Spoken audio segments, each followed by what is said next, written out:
When you're talking to other people about your business, what are the skills that you need to master in order for people to absolutely fall in love with it? I'm about to react to a Dragon's Den pitch, which was absolutely amazing. And you will see the skills that the founder has that made 3 dragons make an offer. Let's have a look.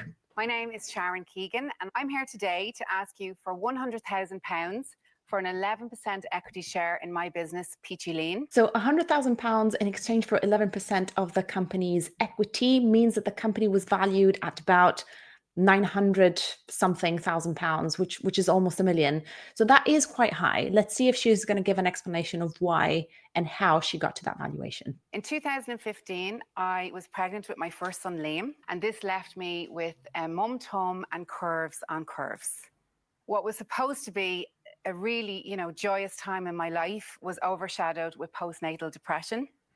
And I found my happy place in the gym. There was no product on the market that would act like shapewear, but was comfortable enough like activewear. I designed it myself. This is an incredible pitch. So you see how she started with a story. So the story starts from her challenge, what she went through as a mother, her pain points of being uncomfortable with a new body and finding solace in the gym, and identifying right there what was missing in the market, which is a product that you wear that makes you feel great as a new mom. And that is a fantastic way to package a pitch that is compelling, that makes people like you, that makes people think that there is actually something behind it. I really like it so far. To date, we have sold €290,000 worth of product. In the first 8 months of this year, we have surpassed our last year's turnover. Right. So she also gave us a little bit of information about the income that she has generated. So turnover means the amount of sales that you have generated from selling your product over a specific period of time.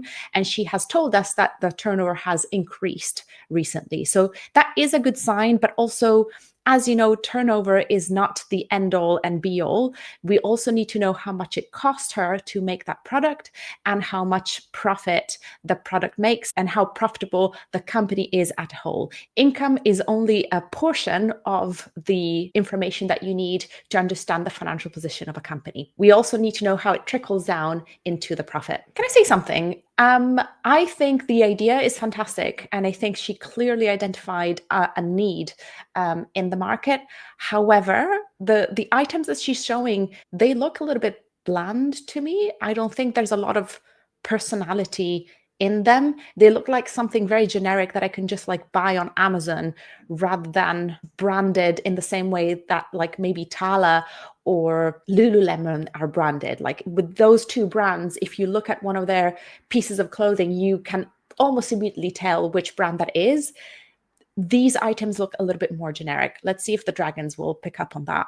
Tej Lalvani wants to clarify the USP of the business. All right, so we have our first acronym here, USP. That stands for Unique Selling Proposition. That is like the very specific advantage that your product has that will make it stand out from all the other products in the market from all the other competitors. What is special about your offer? What is special about your product that will separate it in a good way from your competitors? I'd really like to understand what is completely unique about your product. The demographic that I market to are from 27 to 46.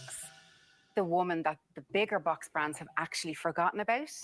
And it's really the woman that's had a baby, have a mummy tum. Sharon, Hi. I am exactly that consumer you're talking about.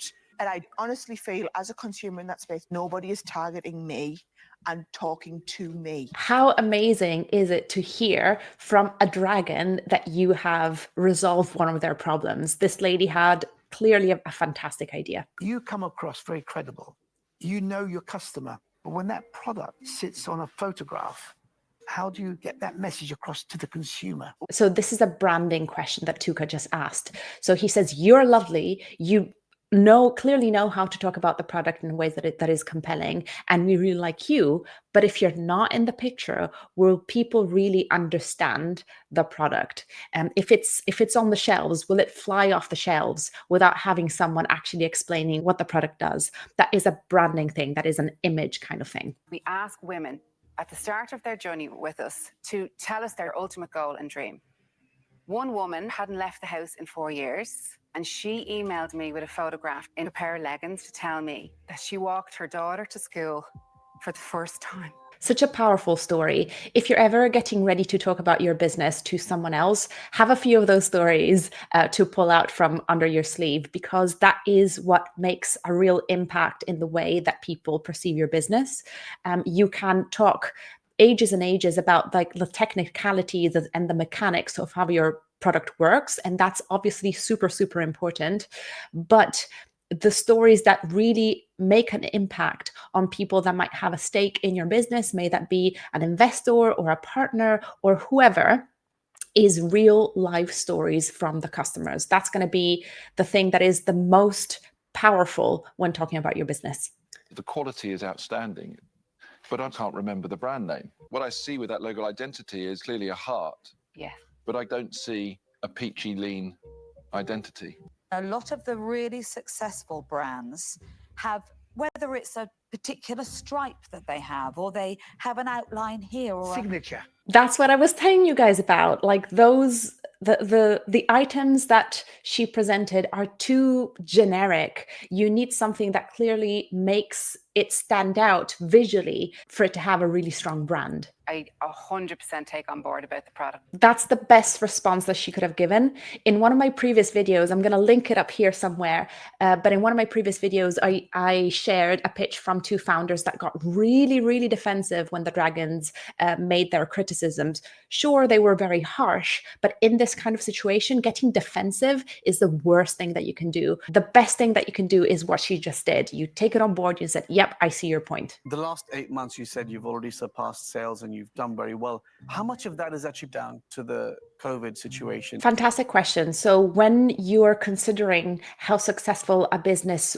not only is right now, but also will be in the future, you can't just base this forecast on what's currently happening and what happened in the past. So no matter how great the business is and no matter how great the product is, the environment that we find ourselves in is also something to consider when making decisions about the future. So you might have the best product out there and market it in a way that is absolutely perfect. But then when a pandemic happens, it might all go downhill. And so what the Dragon has asked right now is, how much of your success to date is to be credited to the pandemic and people, buying gear to work out from home, etc., and how much is it really about the market being big enough? I love what you're trying to do. Having decided I'm going to buy no new clothes at all this year, I have made a decision to only invest in fashion businesses with a big sustainability piece.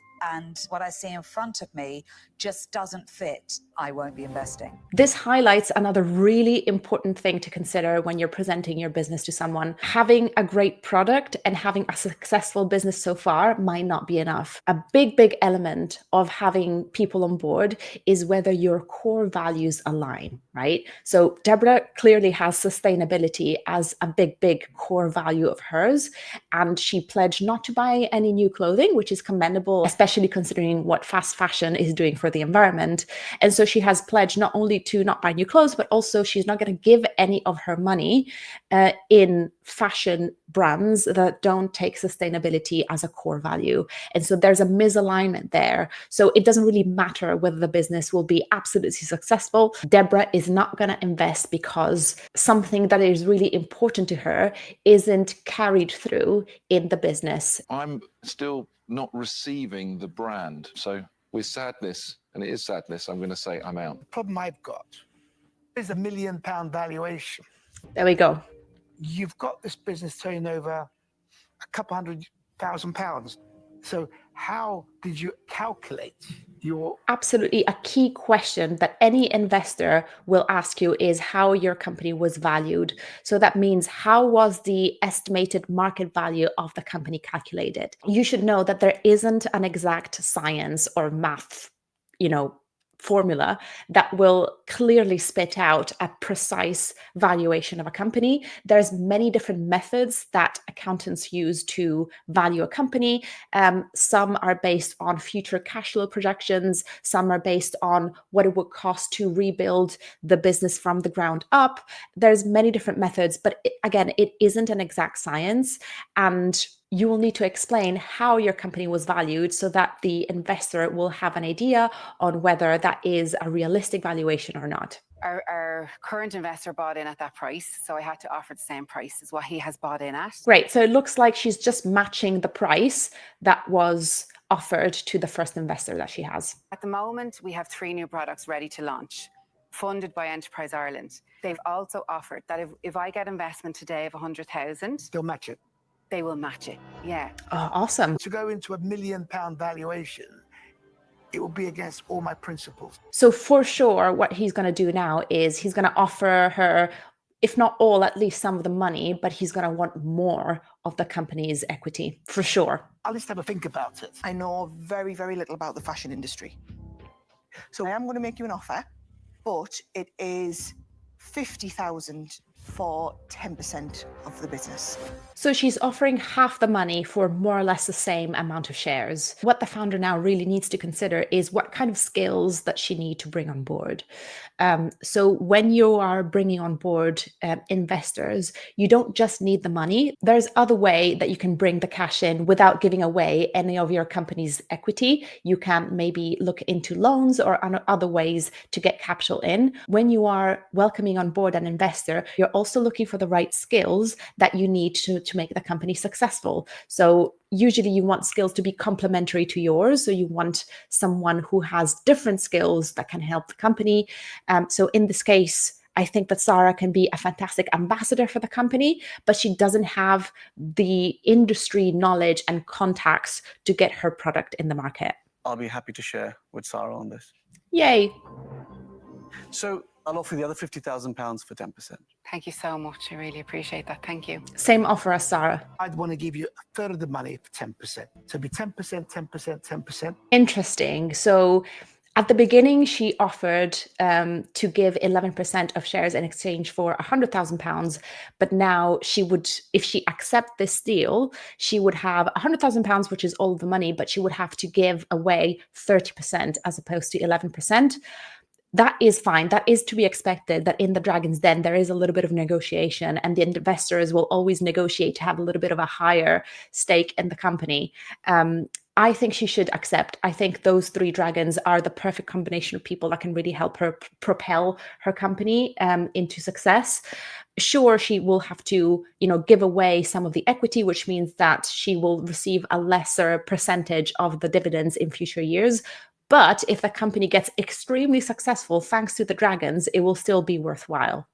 I don't even need to think about it because, that's a deal. You go for the 3 of us? Yeah. Excellent. Yeah. Oh, Great choice. yay. I'm so happy. Never have I been more pleased that somebody has walked out of the den with an investment. Aw, Peter. Right, so what have we learned from this pitch? First of all, storytelling. You have to be a masterful storyteller if you want anybody to be attracted to your business.